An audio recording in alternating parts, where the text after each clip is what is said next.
સપ્તઋષિ આશ્રમમાં આવ્યા નારણભાઈ ને બે પોરબંદરવાળા નારણભાઈ બાપુના દર્શને હાથ મહાદેવના મંદિરે આવ્યા. સિંગોડા ગીર નદી કાંઠા ઉપર છે. સિંગોડા નદીના બહુ સરસ આશ્રમ છે. સપ્તઋષિ બાપુનો આશ્રમ.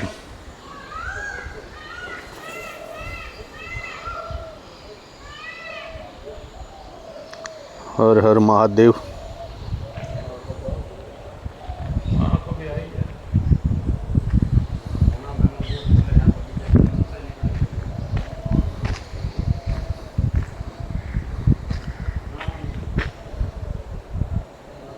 હાથ મહાદેવ છે.